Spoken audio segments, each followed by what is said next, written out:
Global defence की दुनिया में ना एक बहुत ही दिलचस्प बदलाव आ रहा है।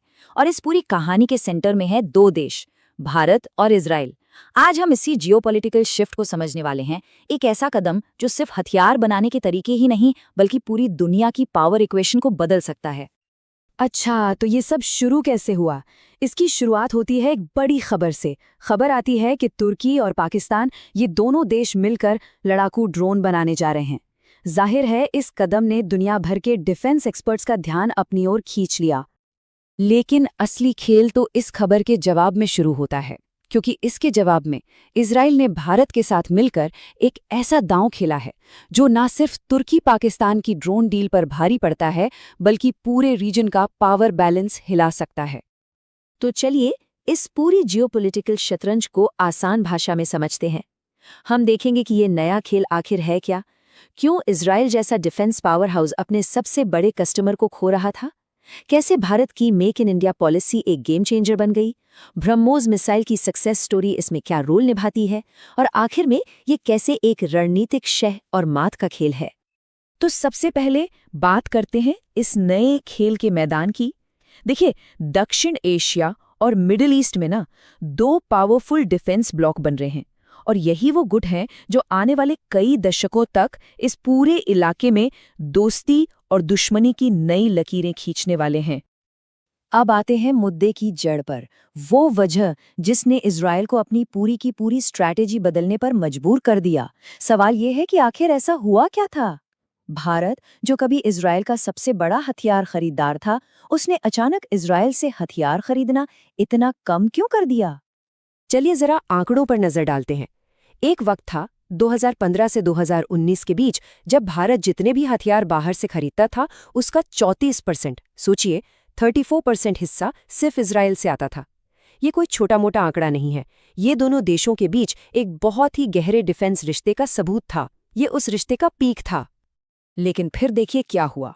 ये ग्राफ एक बहुत ही शॉकिंग कहानी बताता है।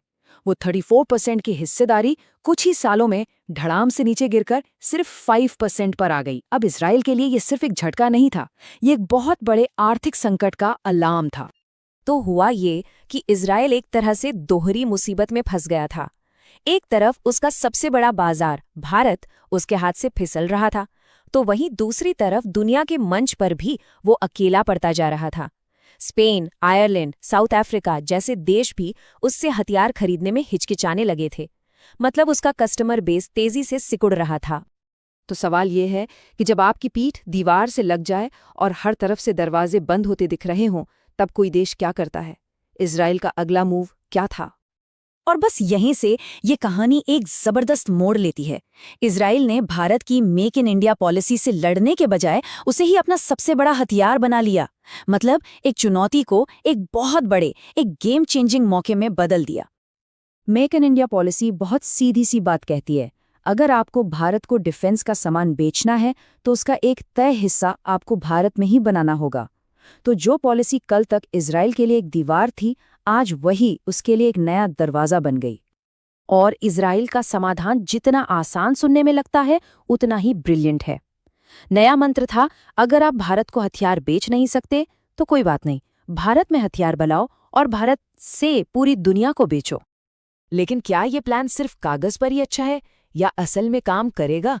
इसका जवाब छिपा है भारत और रूस की एक बेहद कामयाब पार्टनरशिप में, जिसका नाम है ब्रह्मोस मिसाइल। ये इजराइल के लिए एक तरह से कामयाबी का रेडीमेड फॉर्मूला है। ब्रह्मोस मॉडल सक्सेस की एक रेसिपी जैसा है, जिसके 4 सिंपल स्टेप्स हैं। पहला, 2 देशों की कंपनियां मिलकर एक जॉइंट वेंचर बनाती हैं। दूसरा, वो भारत में ही एडवांस्ड हथियार डिजाइन और मैन्युफैक्चर करती हैं। तीसरा, फिर उन मेड इन इंडिया हथियारों को पूरी दुनिया में एक्सपोर्ट किया जाता है। और चौथा, जो भी मुनाफा होता है वो दोनों देश आपस में बांट लेते हैं। इजराइल अब इसी टेस्टेड रास्ते पर चलना चाहता है। अब आते हैं इस पूरी कहानी के सबसे दिलचस्प हिस्से पर। ये समझना जरूरी है कि ये सिर्फ एक बिजनेस डील नहीं है, ये एक बहुत बड़ी स्ट्रेटेजिक चाल है, एक ऐसा कदम जो आने वाले कई सालों तक जियोपॉलिटिक्स को शेकल देगा। जब हम इन दोनों गठबंधनों को आमने सामने रखकर देखते हैं तो फर्क बिल्कुल साफ हो जाता है। एक तरफ तुर्की पाकिस्तान की योजना है जो सिर्फ ड्रोन के पार्ट्स को असेंबल करने तक सीमित है, वहीं दूसरी तरफ भारत और इजराइल अपनी पूरी की पूरी डिफेंस इंडस्ट्री को एक साथ ला रहे हैं। मिसाइल, ड्रोन, एडवांस्ड सिस्टम्स, सब कुछ। ये सोच और स्केल दोनों में कहीं ज्यादा बड़ा है। और ये बात सिर्फ हम नहीं कह रहे हैं, ये तो इजराइल का अपना मीडिया कह रहा है। वहाँ के एनालिस्ट्स ये लिख रहे हैं।